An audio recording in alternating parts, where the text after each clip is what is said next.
El otro día subí a TikTok un vídeo explicando así en rasgos generales cómo funcionaba el sistema de aterrizaje de SpaceX con el que aterrizan la primera fase de sus cohetes de forma vertical, o bien en tierra o bien en un dron que es una barcaza a varios kilómetros dentro del mar. En los comentarios de TikTok hubo mucha gente que no solo dudaba de la veracidad de estos aterrizajes, sino que también decía que no estaba explicado al 100% o que no estaba explicado en profundidad cómo funciona realmente el sistema. Y es que realmente en 60 segundos no da tiempo a explicar un sistema tan complejo, tan preciso y tan increíble como es este sistema. Es que es realmente como sacado de una película de ciencia ficción. Cabe decir que el aterrizaje propulsivo no es algo nuevo, es algo que se ha estado utilizando durante muchos años. Se ha utilizado en el alunizaje, se utiliza en el aterrizaje de los rovers, de los robots que están en Marte, que están en la Luna cogiendo datos, y de muchos otros vehículos a lo largo de la historia, y no es algo nuevo. Lo único que es nuevo es que sea una primera fase de un cohete y está hecho a mayor escala. Así que en este vídeo voy a explicar en todo lujo de detalle cómo funciona este sistema. Para empezar vamos a aclarar una cosa primero, y es que el equipo de SpaceX está formado por muchos ingenieros que han estado trabajando durante años y que han estado estudiando durante años y que saben mucho más que yo y que la mayoría de vosotros sobre ingeniería de cohetes, ingeniería aeroespacial, química y muchos de los factores que entran en juego en este sistema. Aparte de eso, han estado haciendo pruebas y han estado fallando y estrellando motores, estrellando cohetes contra el suelo, contra el mar, en el intento de calibrar este sistema de forma muy precisa. Y realmente es que hay mucha gente que no se da cuenta de lo avanzados que estamos en la ciencia como sociedad. Hay gente que cree que durante todos estos años no se hace ningún avance tecnológico, médico, científico, ningún avance, y es que realmente en estos últimos años es cuando estamos haciendo un avance a marchas forzadas a una gran velocidad. Y por cierto, si quieres enterarte de los avances tecnológicos en cohetes, en medicina y todo eso, puedes suscribirte en el canal y te podrás ir enterando de las noticias y de lo que, pues de los vídeos que vaya haciendo. Habiendo aclarado esto, vamos a empezar a explicar cómo funciona el sistema. Para empezar, el cohete en sí es un cohete genérico que utiliza SpaceX para dos cohetes. Uno es el Falcon 9, que es solo una primera fase de motores a base de combustible para cohetes, que es un tipo de combustible que es como el de los aviones, pero está un pelín más refinado. Y el otro es el Falcon Heavy, que tiene una triple primera fase. Los cohetes, para poder llevar a cabo una combustión tan rápida y tan agresiva, también guardan oxígeno líquido en un tanque separado y lo combinan en la combustión, debido a que el oxígeno ambiental no es suficiente en el sistema como para dar a cabo semejante reacción. Vamos a explicar muy rápidamente cómo funciona un motor de cohete. Un motor de cohete tiene dos partes, que es la cámara de reacción y luego está el cono de alrededor, en la que no se lleva a cabo ninguna reacción, pero simplemente para direccionar esa combustión. Y es que un motor de un cohete funciona de forma que expulsa a la mayor velocidad posible las partículas de la combustión, viene a ser, depende del combustible, algunos polímeros, pero sobre todo agua, CO2, normalmente en los combustibles.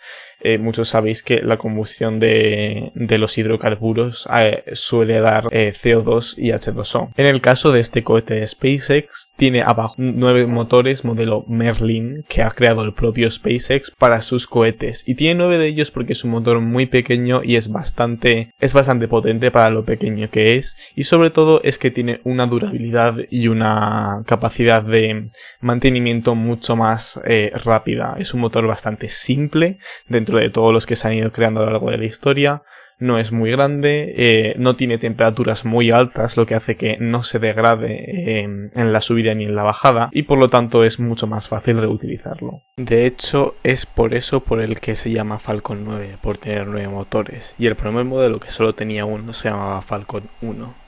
Utilizar 9 motores en vez de solo uno para la subida tiene varias ventajas, y es que tiene que subir la carga de la segunda fase y de la tercera fase, que sería lo que esté lanzando. Además, en las primeras fases de un lanzamiento, el cohete tiene que atravesar la parte más espesa de la atmósfera, donde hay más concentración de gases y donde es más difícil el avance y hay más resistencia al avance. La diferencia entre la subida y la bajada es que en la bajada solo cae la primera fase, que es la fase de los 9 motores, no cae la segunda fase, que es la que está llevando lo que esté llevando los satélites, la cápsula tripulada o lo que sea que esté llevando. Y cuando cae ha salvado un poco de combustible y un poco de oxidante, que sería el oxígeno líquido, para poder realizar esas combustiones de entrada y esa combustión de caída, de aterrizaje. Por esa misma razón, en la caída solo con un motor al más mínimo de las combustiones puede levitar e incluso volver para arriba, porque es mucho más ligero. Además, los motores de un cohete no funcionan igual que los de un coche o los de un avión.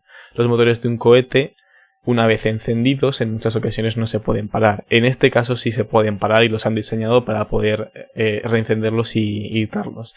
Pero para poder tener una combustión estable y para poder tener un motor estable, tiene que estar a cierta velocidad de combustión y por lo tanto solo tiene un mínimo de aceleración o un mínimo de empuje. Y ese mínimo resulta que es suficientemente poderoso. Una de las cosas que en los comentarios de TikTok me han pedido y no expliqué en el vídeo de TikTok es los direccionadores aerodinámicos que tienen encima la primera fase del Falcon Heavy y del Falcon 9. Estos direccionadores aerodinámicos ayudan en la reentrada para dirigir al cohete justo en la posición en la que esté la barcaza o de vuelta a la Tierra.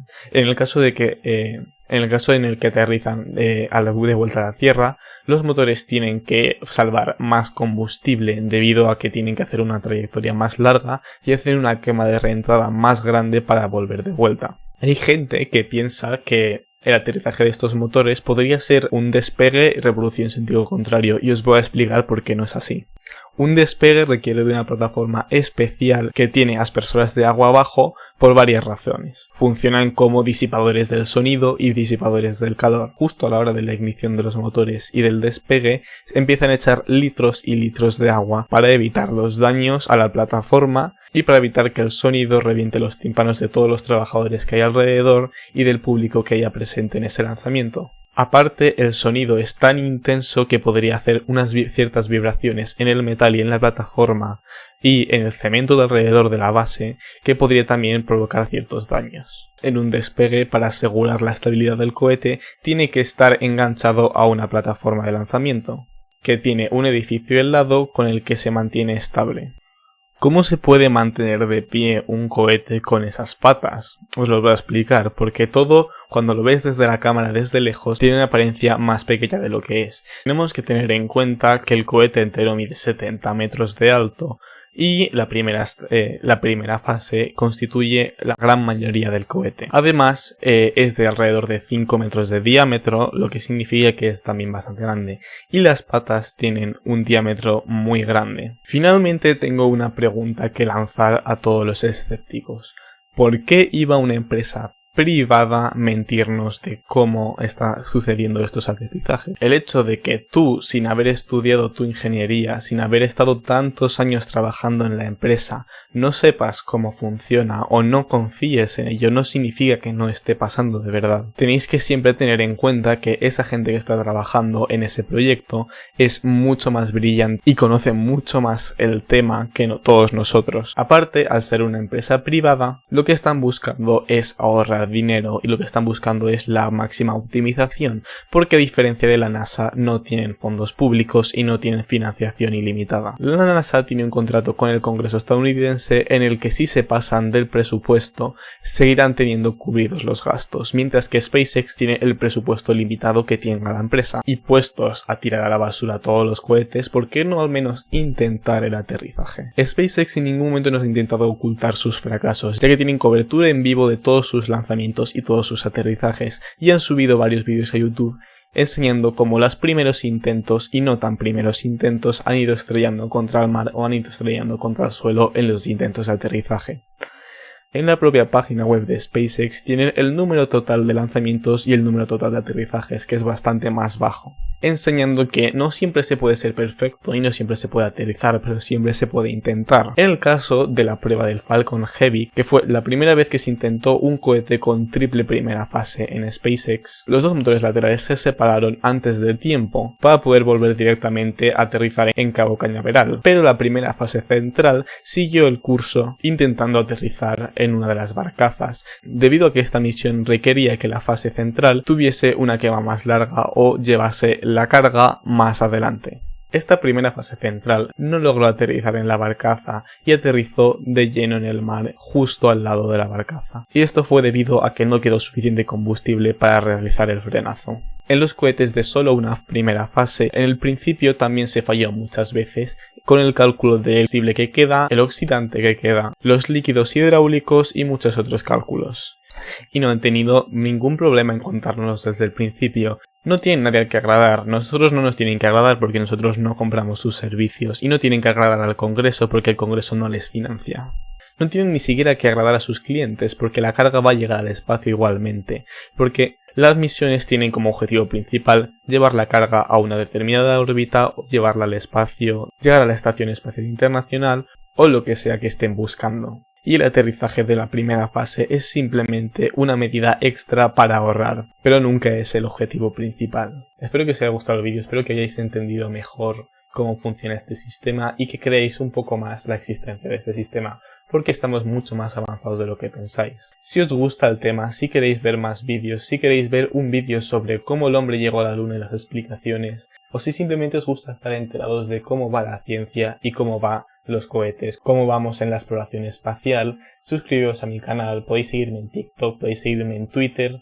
Cuando haya un lanzamiento, cuando haya un debate, podemos hacer un directo en Twitch. Tenéis todos los links en la descripción y tenéis el botón de suscribir gratis. Y os veré en el próximo vídeo.